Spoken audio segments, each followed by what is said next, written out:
Tai Lopez. Dude, you freaking scam artist. Is he a scam? Some people go, oh, Tai's a scam. Because in 2015, people made videos and were like, Tai, that's not a Lamborghini or whatever. That's a green screen. There was a million conspiracies. But that's to people's advantage who listen to me. How much did you make last month? I made 150K last month. We used to make minimum wage. Now we're doing over 70,000 a month. Marketing agency making 12,000 a month. 35,000 a month. Making 12,000 a month. So now I'm at $10,000 a month. About 250. All the way up until $20,000 a month, $5,000 a month. I'm doing over $60,000 in gross monthly sales. $2,500. Now I'm making 15.5 a month. On track to make 6 figures. 224,000. Over 130K a month. 130K a month, and you're doing marketing. I can't even post all the testimonials. I can't. There's too many. Just remember this. The less people who believe something can happen, the more opportunity for you. The more competitors, the less profit you'll make. That's why when people say, oh, Tai, all this stuff I see you posting looks like a scam, like you have courses and things, and are people actually making money? Because I see you saying this person made 50 grand a month and 20 grand a month, and oh, that seems like paid actors. I'm happy. You should be happy too. Less competitors, less suppliers, the more profit for you. Supply and demand. You don't need a college degree. You don't need an MBA to figure out supply and demand. And the demand's there. You know how many business owners want somebody to run their social media marketing for them? Almost all business owners. Coca-Cola doesn't even know how to run their own Instagram. They got less followers than me, biggest brand in the world.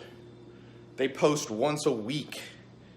They spend $1 billion on marketing and they forget about social media. That's an opportunity for you. Maybe don't go after Coca-Cola as your biggest client, or your first client, I should say.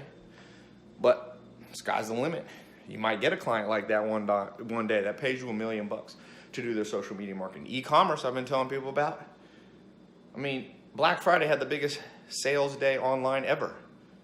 Everything's going bankrupt. That's stores. Sears is going bankrupt. American Apparel went bankrupt.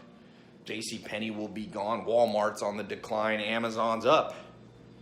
So the less people who believe what we're talking about, what you and I understand, be excited. I always tell people once in good conscience, I say, listen, here's an opportunity for you. And then if they shout back, oh, I don't believe you, prove it to me. I'm like, why would I prove it to you?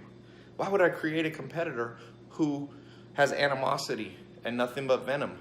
I'm happy for you to stay in the status quo, my friend. Stay with what you're doing. Open your little store, brick and mortar store. In good conscience, I can say, I told people, they didn't listen. Real estate, bigger opportunities than ever.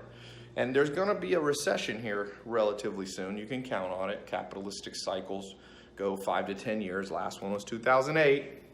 It's coming right around the corner. Real estate will shift hands. I was listening to Jim Rohn, and Jim Rohn goes, he's a motivational speaker who died a long time ago, but amazing. If you want to hear something badass, listen to Jim Rohn's. He has a 4-hour YouTube video before he died. And he says, if all the money in the world was spread out like a communist wanted to do, evenly, it'd go right back into the hands over 10 years. It'd go right back to the people who know how to manage it. Wealth moves around to those with skill, to those with acumen, to those with diligence, to those who think, to those who work hard and smart. And so when the recession comes, people still need a place to live. They still need a home. You think that's going to go away? You think people are going to stop needing real estate? No. But it's going to shift, and you could be one of those people who starts owning your whole block. You could be the landlord. And you could be a nice landlord. You don't have to exploit people. You can provide good housing and profit for yourself and a good deal for them. You don't have to be exploitative. That's not what this is about. There's plenty of money to go around. People will tell you there isn't. But they don't understand that GDP has gone up every single year for the last 100 years. The amount of money per person has gone up. I'm not saying the world's perfect, no. The least exciting part of planet Earth is the amount of opportunity there is versus the amount of people who know how to take it. Take it. And in order to take it, I'm going to tell you 3 things you got to know. To take the upcoming opportunities, the disrupted industries, e-commerce, social media, real estate, and you to profit by it, and you to make a job out of it, and a career and an income out of it. You're going to need 3 things. 1, you're going to have to be able to see what other people can't see. When other people are skeptical, Jeff Bezos got on the e-commerce train in 2004. He's one of the first people ever. And look, he was rewarded with being the wealthiest person in the world. Same with Steve Jobs with computers. They all laughed at him. But that means there was no competitors and he just went in there. That's number one. You gotta have that vision and that thick skin. Number two, you have to build some skill. You know, you gotta build some skill. And most people have mentors or people who they kind of give them a boost and guide. Find somebody locally, find somebody online that can help you and cut the learning curve. Because if the learning curve takes too long, then other people come in and it'll take you too long. Even if you saw it first, other people will grab the opportunity before you.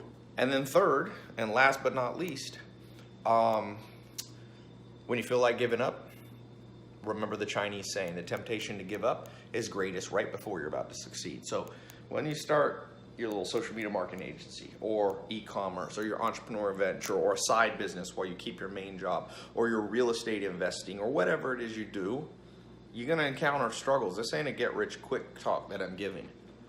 You can get rich, but it rarely is quick and easy. But it happens, and sometimes it's easier than you think. It hasn't been as hard as I thought it would be.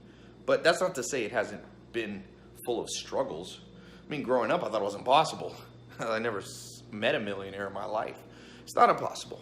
But remember, the temptation to give up is greatest right before you're about to succeed. So get excited when things aren't working perfectly, because that means you're getting closer, my friend.